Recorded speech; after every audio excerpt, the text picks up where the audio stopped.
This wedding was an assignment for my Religion 2 class in Catholic school.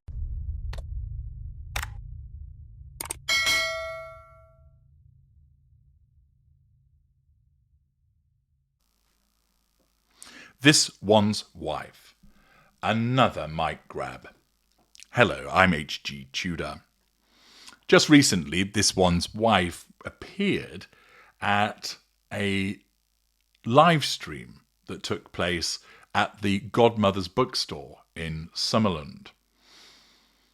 People were treated, and I use that in its most elastic sense, to more blather from this one's wife. We know that this one's wife absolutely loves getting hold of a microphone.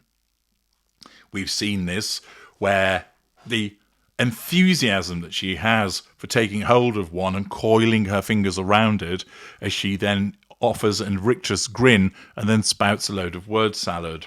We saw it, of course, over a year ago with the hilarious attempt to take a microphone away from somebody at the Kevin Costner benefit event, and the individual wouldn't let her speak.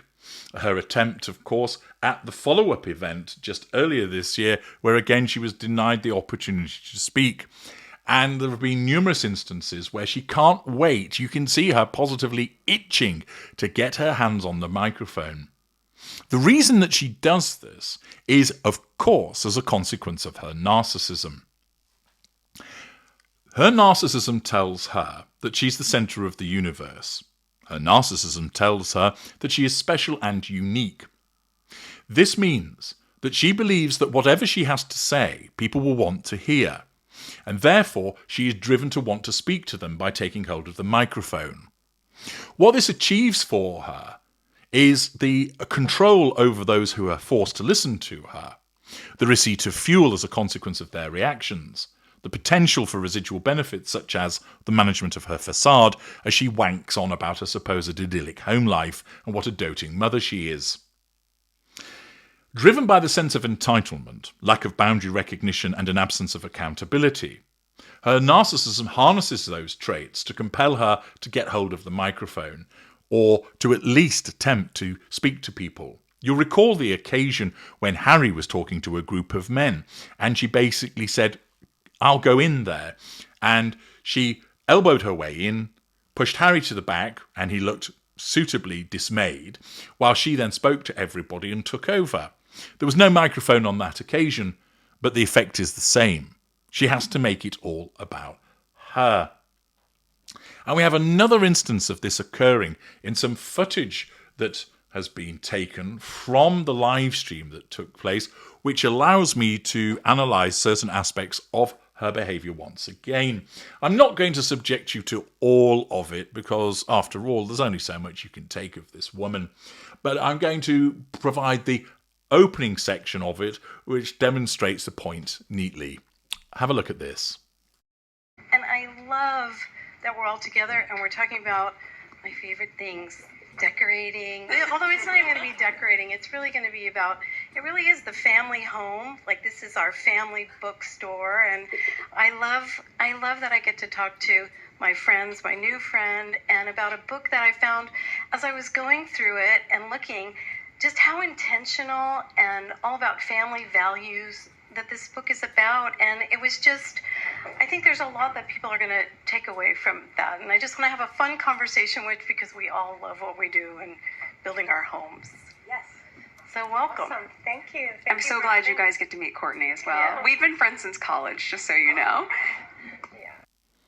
Cringeworthy, isn't it? So you have the event at Godmother's, and there is the host, not sure who that person is, but not hugely material. And this one's wife is sat with Courtney Adamo. I've no idea who she was until I looked her up. Apparently, according to her own website, she states, "I've been writing and working in the family lifestyle space for the past 18 years. My career and motherhood journey began in London, where I co-founded a popular parenting website, Baby Chino Kids. I now create online courses, ebooks, and offer a newsletter for weekly inspiration, ideas, and community connection.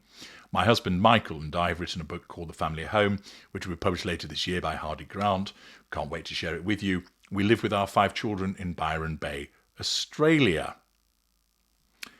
And she has somewhere in the region of 264,000 followers on Instagram.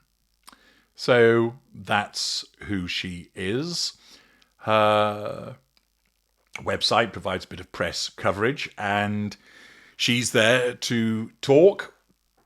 And as the introductions are done, you can see this one's wife nodding away, twitching, and immediately, as soon as the floor is opened up, in she goes. She cannot help herself.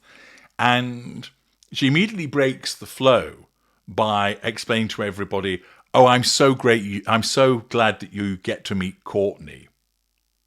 As if, like, I'm the one that's doing the introducing here. I'm in charge.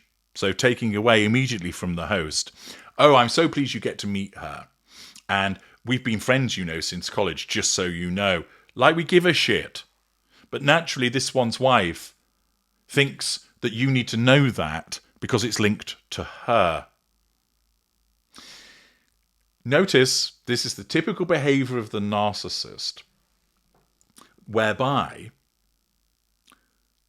Courtney Adamo is treated as an extension of this one's wife. She's not there in her own right as an author. She's there because she happens to be a college friend of this one's wife. That's the reason. Notice, as always, with this one's wife, she links it back to her. Oh, Courtney's a friend of mine. Let's talk about me. Courtney was at college with me. Look at me. Courtney's here, and I'm glad you're all meeting her. And there's a connection with me, just so you all know.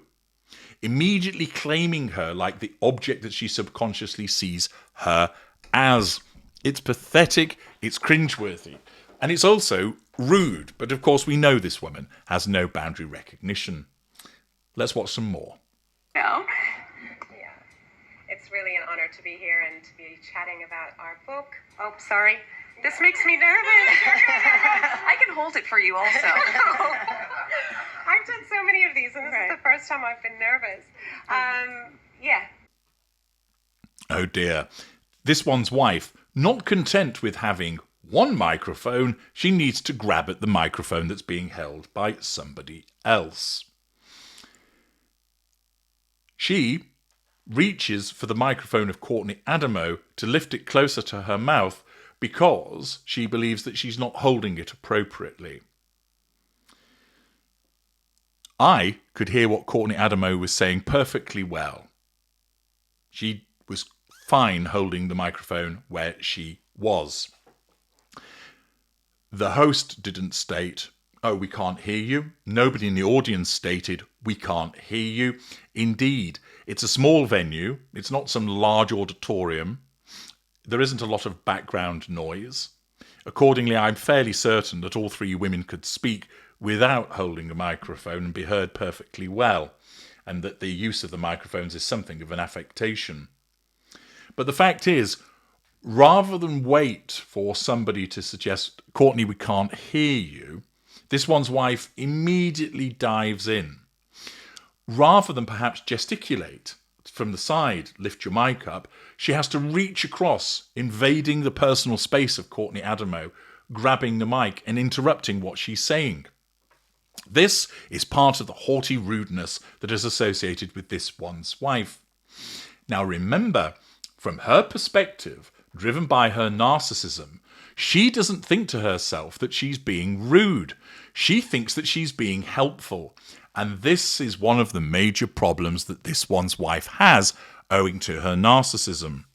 The narcissism compels her to behave in a particular way to achieve the prime aims, and it does so without due regard for the impact upon other people.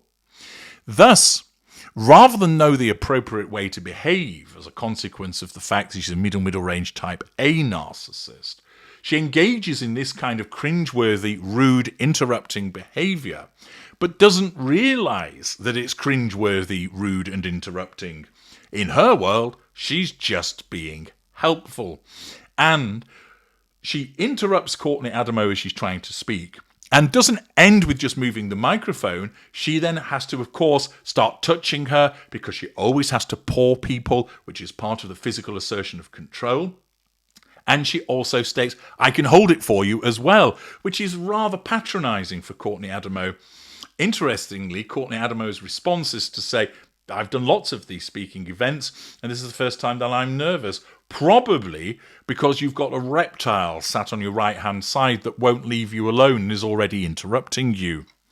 Once again, propelled by her narcissism, this one's wife exhibits a failure to recognise boundaries, a lack of emotional empathy for Courtney Adamo, a lack of emotional empathy for the audience having to put up with her antics, the sense of entitlement to behave in this fashion, the fact that she believes that she knows it all. You don't know how to use a microphone, when in actual fact you could hear her perfectly well. Yeah, thank you for having me. Oh, I love it. And I mean, I've been to your home. I've now seen so many pictures of your home.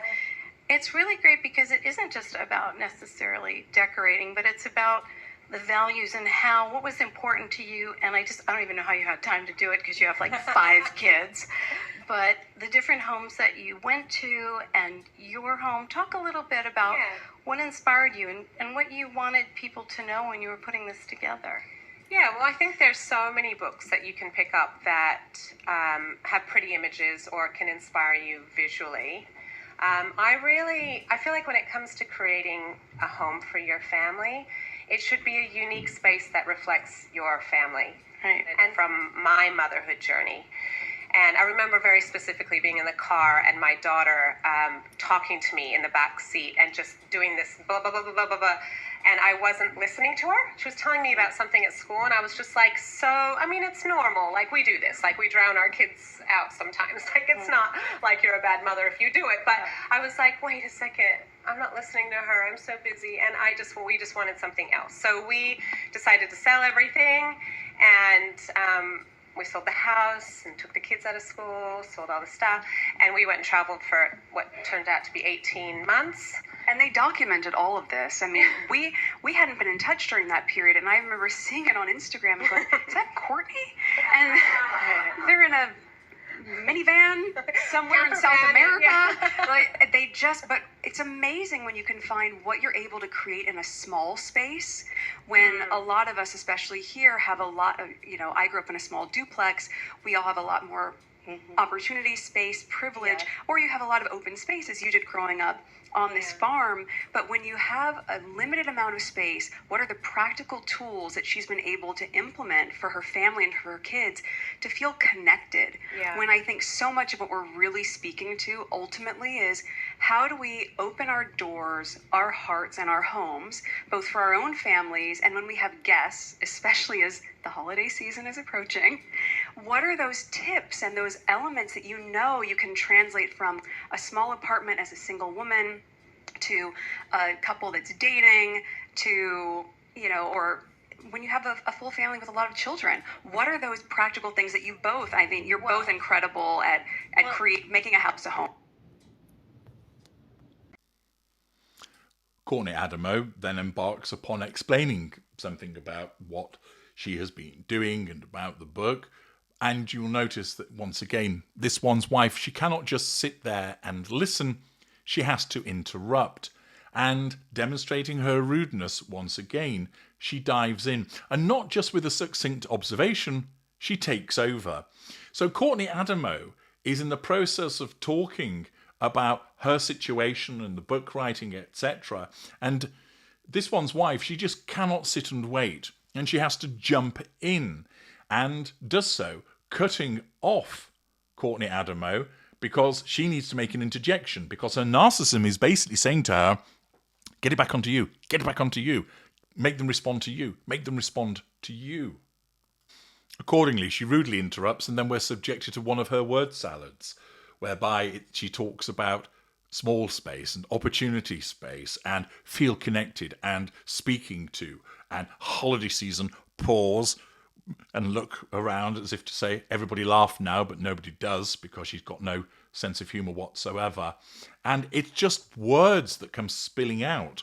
And she has absolutely once again demonstrated that she has nothing to say, but she's rudely taken over from what Courtney Adamo was when she was talking, interrupted her, and inserted herself in by, oh, when I was growing up, it was in a small duplex, and you were on a farm, and oh, I looked and I thought, is that Courtney on Instagram?